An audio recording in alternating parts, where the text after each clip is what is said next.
बाब्या बाब्या काय मिळत तुला मंगळवारी फ्लॅट घेतो मला बाजारात घेतली नाही मला घेणार उचल नाही लागला नाही काय नाही उचल नाही तर मार्केटला विचारावं लागेल हे विचारा हो करून टाकता बाब्या गेल्या मंगळवारी येतो मला आला नाही येणार थोडं काम होतं कोणाकडे उचल घेतली जाऊ दुसऱ्या नाही तुमच्याकडे सोडून दुसऱ्याकडे कुठं जाईल गेल्या वर्षी बाकी दिने सांगितलं म्हणजे मी नाही देतो ना तसं काय केलं तर 10 रुपये टाकून पैसे वसूल केले नाही मी तुम्हाला सोडून कुठं जातो का दरवर्षी मी तुमच्याकडेच येतो ना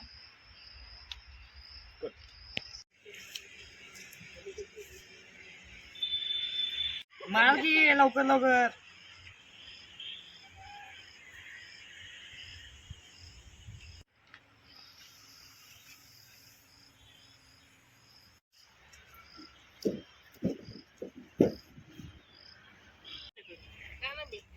ती म्हणली की एक तर मागची उचलती नाही तर ऊस तोडाली जर तू उचल मागची नाही दिली तर 10 रुपये टाकेन व्याज घेऊन एक तर आपल्याकडे पैसे बी नाही मागची उचल पैसे द्यायला मागची उचलचे पैसे द्यायला पण नाही मग आपण काय करू एक तर मुलांचं शिक्षण होत नाही आणि ती बरोबर शिकत पण नाही मग आपण काय करू पैसे फेडण्यासाठी मुलांना मुलीला घेऊन जाऊ ते तरी शाळा कुठं इथं शिकत येत ते तरी कुठं कलेक्टर होणार आहे तेवढाच आपला पैसा फिटत गेल्या वर्षी उचल घेऊन काय केली तुम्ही दारू केला नाही काय 10 रुपये यंदा बी तेच करायचं असं तर आम्ही ऊस तोडायलाच येणार नाही हा ह्यावेळेस नाही झालं ह्यावेळेस दारू नाही मुलांचं शिक्षणाला पैसे लागते त्यांना शिकायचे का आपल्यासारखं ऊस तोडायला लावायचं नाही ना तर एवढ्याच वर्षी नाही तर त्यांना शिकवत नाही तरी कुठं कलेक्टर होणार आहे ती शिकल्यावर कलेक्टर होतेच नाही येऊन जाऊ त्यांना बरं येतो मी उचल घे म्हणतो जर आडा वाजता मोजून घे ते दोघांचेच दिले मुलं बी येणार आहेत ना माझी मुलं येणार काही पोते बांधले त्यांचे हा त्यांचे पण त्यांच्या शाळेचे दिलं सोडून सगळे आता काय करता मागची उचल भेटणार त्यामुळे त्यांना बी घे काय धामना तुझा बी नाही पण पहिले ती त्यांना लागते देतो ना मी बाजार दिवशी देतो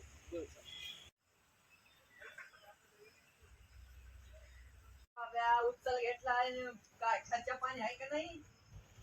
हा या ना बसा ना आहे ना अरे काय राव लई दिवसानं भेटलं तू तुमच्यासाठी तर आणलं हे मी घाल की मग भेटला तर अरे लई दिवसानं भेटला राव तू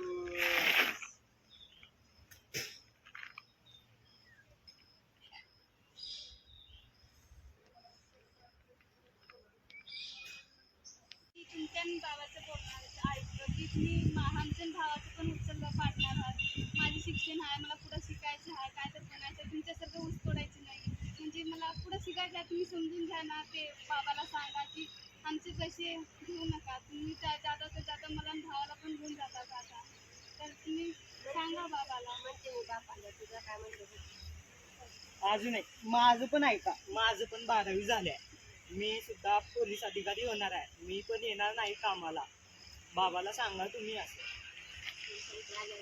ते जाईल तुम्ही सांगा थोडं म्हणजे आमचं बघा माझे आता तुमचं गेलं आमचं तर बघा आता मला शिकून मोठा अधिकारी व्हायचं आहे झुम बराबर झुम शराबी झुम बराबर झुम पुढे आलास का बाबा पिऊन सगळ्या संसाराची राग लावलीस ना अरे पैसे दिलेत ना आपल्याला मग काय त्यासाठी दिलेस काय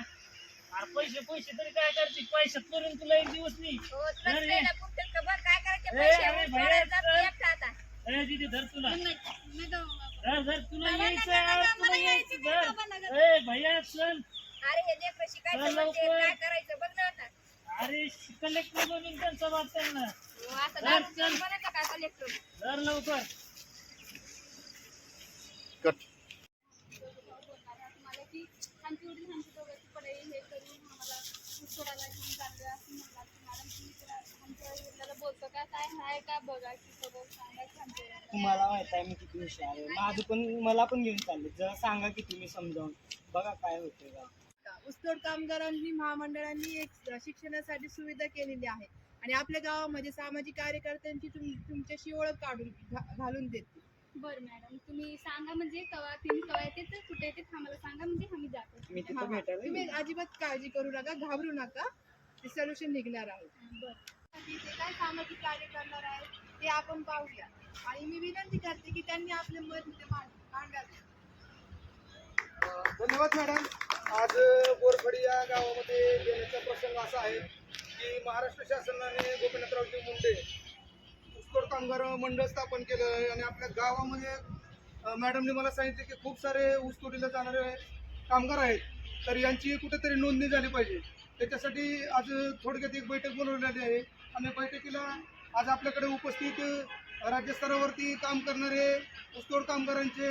नेते पण या ठिकाणी उपस्थित आहेत. तर मी तुम्हाला थोडक्यात सांगू इच्छितो की तुमचे जे अधिकार आहेत, तर सर्वप्रथम तुम्ही ऊस तोडायला गेल्यानंतर जी तुमच्याकडची रिसिप्ट पावती आहे ती तुमच्याकडे असली पाहिजे. 2 ते 3 वर्षापासून तुम्ही करता येते, बरोबर. त्याच्यानंतर तुमचं आधार कार्ड, तुमच्या कुटुंबातील जेवढे पण व्यक्ती असतील त्यांचे आधार कार्ड द्यायचे आहेत. जे की आपल्या गावचे ग्रामसेवक आहेत त्यांच्याकडे तुम्ही सगळ्या कागदपत्रांची पूर्तता करायची आहे. ती पूर्तता केल्यानंतर तुम्हाला ते पुढील रूपरेषा सविस्तर सांगतील. आपल्या बीड जिल्ह्यामध्ये ऊसतोड कामगारांचं महामंडळ राज्यामध्ये सुरू झालेलं आहे, परंतु मान्य जिल्हाधिकारी मॅडमने प्रत्येक गावातल्या ऊसतोड कामगाराची नोंदणी करायचे सांगितलेले आहे. आणि संत भगवान बाबांच्या नावाने निवासी वसतिगृह आपल्या बीड जिल्ह्यात 12 झालेले आहेत. तर यामध्ये तुमच्या मुलामुलींना आता सोबत नेण्याची गरज नाही. तुमचं आपल्या ऑपरेटरकडे कागदपत्र देऊन तुमची नोंदणी करून घ्या आणि ओळखपत्र मिळवा, जेणेकरून तुमच्या मुलांच्या शिक्षणाची सोय होईल. 5वी पासून PG पोस्टवर त्या वसतिगृहामध्ये मुलांची सोय आहे. त्यानंतर आणखी महामंडळाच्या बऱ्याच योजना प्रस्तावित आहेत, तर त्या भेटतील. तर गावकऱ्यांना मी विनंती करतो की आपल्या गावचे ऑपरेटर बाळूभाऊ यांच्याकडे तुम्ही सगळे